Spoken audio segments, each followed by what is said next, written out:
Olsen. I was a GSS intern for spring and summer of 2017.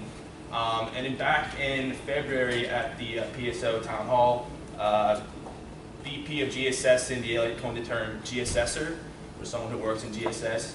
I thought this was a really great term, so I decided to implement that in my presentation. The title of my presentation is The Life of a GSSer Intern, which doesn't really flow off the tongue, but we'll just go with it. So a little bit about myself. As I mentioned, I'm the sourcing intern working in COE, reporting to Killigans. My hometown is Åhus, Sweden, and it's a small town in southern Sweden. And the only reason any of you would have heard of it is because it's also the hometown of Absolute Vodka. I was going to put a picture of Absolute Vodka up here, but my manager advised against that. I figured it might send the wrong message. I just finished my third year at the Georgia Institute of Technology, where I'm an industrial engineering major, minor in computer science. My interests are sports. I played soccer so pretty much the day I could walk. And I'm a huge fan of Atlanta United, especially now the games are being played at Bobby Dodd Stadium down at Georgia Tech. If you haven't checked out one of those games yet, definitely take the time to do that. My other interest is data science, which is basically combining data sets and machine learning algorithms to make predictions about the future.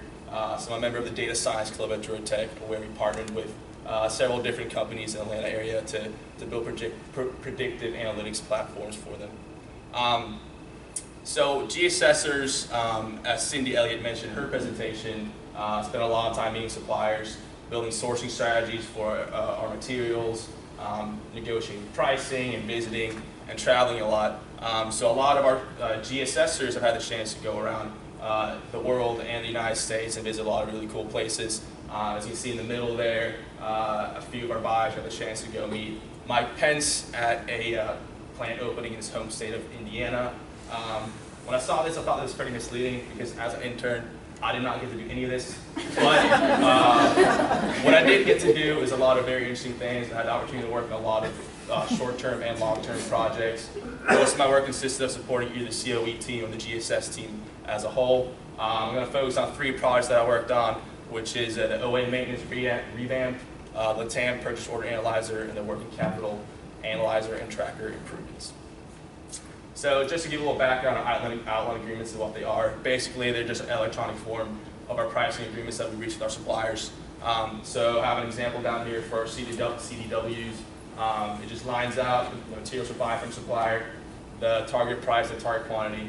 So these are very important because it gives GSS a chance to analyze pricing variance or see where we have opportunities to improve our pricing with our suppliers. So we have a lot of analytics that's based upon outline agreements. So it's very important that they're always up to date and accurate in the data they contain. So when I started, a few of our reporting was done by Procure to Pay, where they would send weekly reports through email to all of our buyers, which meant that on the GSS side we had no manner of tracking or having metrics on who was participating in those reports. And there was also a lot of other inefficiencies with the system. We felt the reports were being sent out too frequently. And a lot of times buyers were unclear what they were supposed to do with the reports. And furthermore, COE ran other reports where there was overlap both in timing and scope of the reporting. So a lot of times buyers felt overwhelmed and they weren't sure what to do with these different reporting systems. So I, along with Cindy Ballard, pitched to both COE and PDP leadership to bring all of OA maintenance reporting back to GSS and make some process improvements along the way.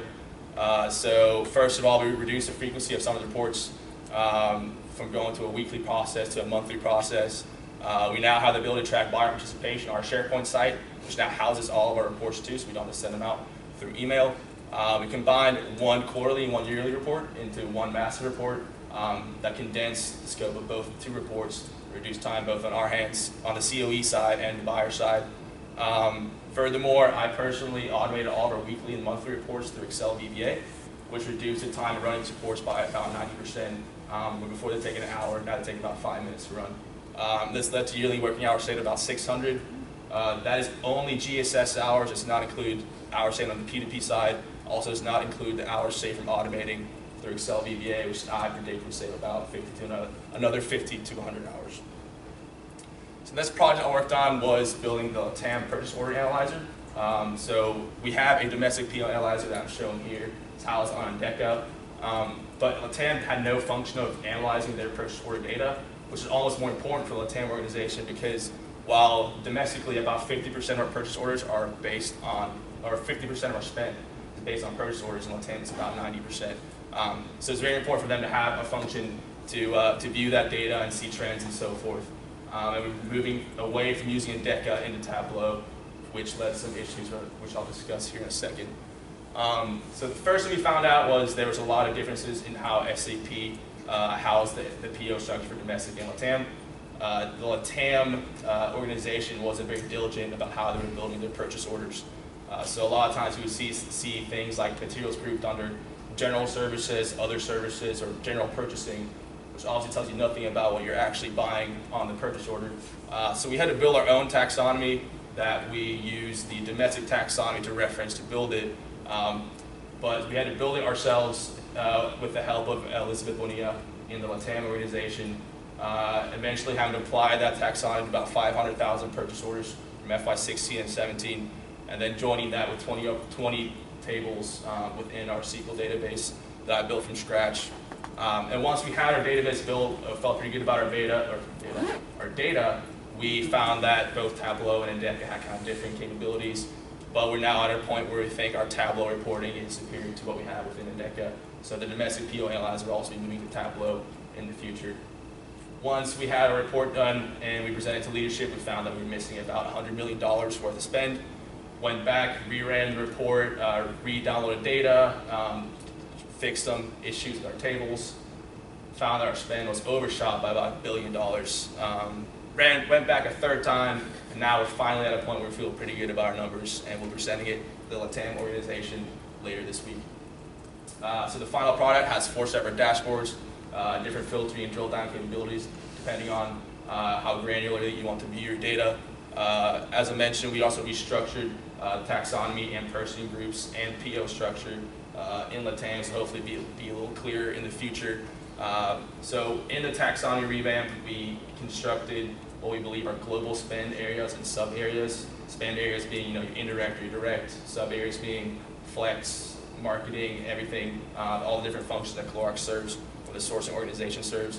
So now we're at a point where we matched up domestic and LATAM, so as Clorox grows to be more and more international organization, we'll be able to hopefully have a global system of analyzing our POs in the future. The final project I worked on was the working capital tracker. So working capital in terms of GSS refers to the terms under which we pay our customers or our suppliers. So basically the longer time frame we have to pay our suppliers, the more money we can save and keep in the bank and gain interest on and reinvest in the company. So it's a pretty important project, and the point of the project is to track our improvements over time, report that out to our leadership team, and make sure that we're on pace to reach our 2020 goals, which is $40 million working capital improvement, which we've already reached actually, so it's been a great project so far. It's included in our cost savings data within GSS, which is reported all the way up to C-suite and our shareholders. But as I mentioned, the most important part of this project is to help Clorox save some money. So when I came in, the only way we had of tracking our working capital was an Excel spreadsheet with about 15 different tabs, and where our term changes for our suppliers were entered manually by the intern. So I really hated this report when I came in.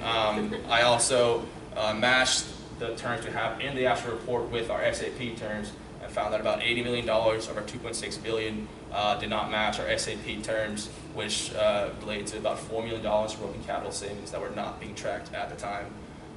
As I mentioned, it was mostly maintained by an intern or sculptor, which meant that there's not a lot of documentation and training because there's a annual or biannual transfer of the document to a new person.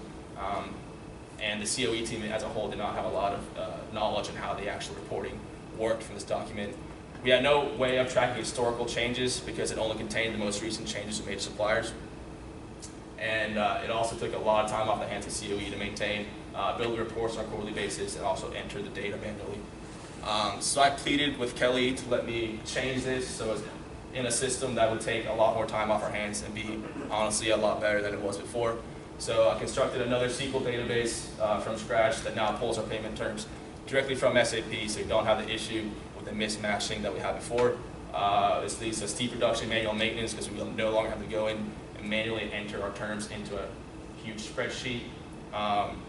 The reports we make out of this should reduce the time spent making the reports significantly because we no longer have to go and filter by each member or each organization, send out what we want our buyers to look at in terms of targeting for our payment terms. Also now have historical data visualizations and a clearer pipeline management system, which should allow for more accurate forecasting in the future on a fiscal yearly basis, which is important in order to ensure that our cost savings remain as good as they have been in the past. Again, I predict this saves, or projected along with Cindy and Kelly, that this will save about 150 yearly working hours.